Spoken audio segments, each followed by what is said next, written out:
Well, it was July of 1780 that American Major General Horatio Gates had marched his army into South Carolina, intent on liberating it from British control. Now, word reached General Cornwallis, who was with his army in Charleston, where he left there to come to Camden to engage Gates in the field. The two armies approached north of Camden on August the 16th.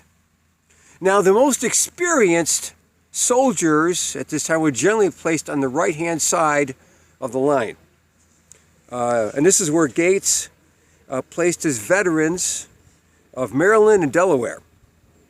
Now, it said he should have recognized that Cornwallis would do the same, because Gates positioned his inexperienced Virginians on the left. When the British advanced and presented bayonets, the Virginians immediately turned and ran. And it wasn't long before the entire American position quickly collapsed.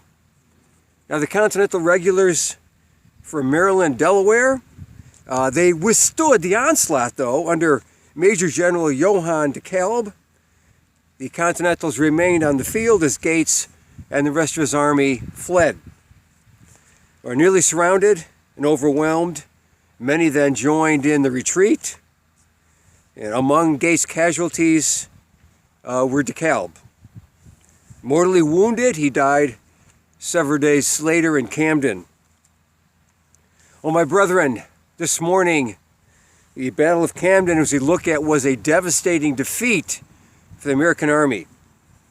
The strong right arm of the British forces easily overwhelmed the inexperienced Continentals on that left side. And by the time the Americans recognized what was happening, it was too late. The rout had begun, and General Gates had quickly fled from the scene.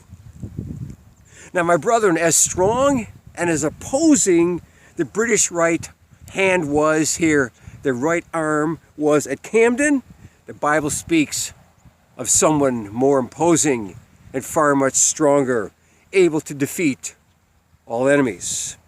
The psalmist speaks of such when he says this, "I have called upon thee, for thou wilt hear me. O God, incline thine ear unto me, and hear my speech. Show thy marvelous loving kindness, O thou that savest by the right hand, that have put their trust in thee from those that rise up against them." And then in Exodus chapter 15, verse 6, we find these words, "The right hand, O Lord, thy right hand, O Lord, is become glorious in power. Thy right hand, O Lord, has dashed in pieces the enemy."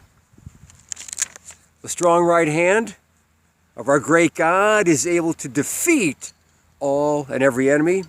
And yet our God is not the God of destruction, but of creation.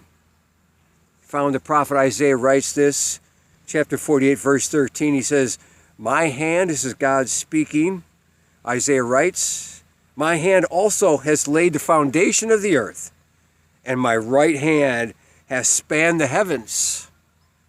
When I called unto thee, they stand up together."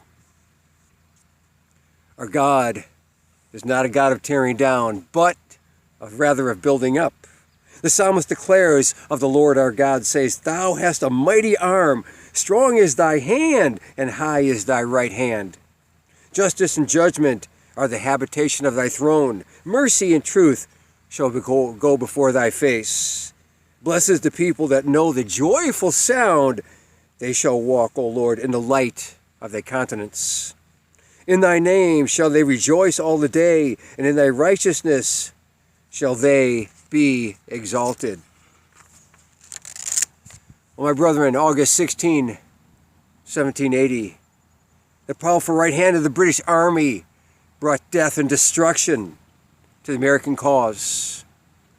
The battle may have certainly been lost, but through perseverance, trust, hope, the war by the Americans would someday be won.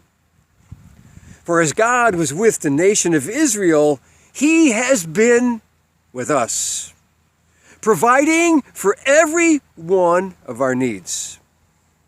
And his word to Israel should ring true to us today. For he saith in Isaiah chapter 41, verse 10, starting there, verse says this, Fear thou not, for I am with thee. Be not dismayed, for I am thy God. I will strengthen thee, yea, I will help thee, yea, I will uphold thee with the righteousness with the right hand of my righteousness. Behold, all that they that were incensed against thee shall be ashamed and confounded. They shall be as nothing. They shall strive with thee, shall perish. Thou shalt seek them, and shalt not find them. Even them that contended with thee, they that war against thee, shall be as nothing, as a thing of naught. For I, the Lord thy God, will hold thy right hand, saying unto thee, Fear not, I will help thee. My brother, a strong right hand of God is able to bring his enemies to naught. And yet the people of God, as the psalmist says in chapter 118, starting at verse 14, says, The Lord is my strength and my song. He has become my salvation. The voice of rejoicing and salvation is in the tabernacles of the righteous. The right hand of the Lord doeth valiantly. The right hand of the Lord is exalted. The right hand of the Lord our God doeth valiantly. Valiantly is the right hand, the strong right hand of our God. Meaning it is strong, it's powerful, and it's efficient as well. If the right hand of God is all that and more, how would we describe and comprehend the greatness of our God in his completeness? That's why the psalmist can say, my brother, with assurance, The Lord is my strength and song, and has become my salvation. And it's very possible that David was the writer of Psalm 118. And if it be so, we can imagine a pause and a ponder as David writes Psalm 16, saying, I have set the Lord always before me, because he is at my right hand, I shall not be moved. Therefore, saith David, my heart is glad, and glory rejoiceth. My flesh also shall rest in hope. My brethren, the battles in life are most surely to come. But if the Lord is your strength, your song, and your salvation, then rejoice and rest in hope. For the Lord, our great God, will uphold thee with the right hand of his righteousness. There is no need, my brethren, to retreat with God, because God will be at your right hand, and you shall not be moved. Amen.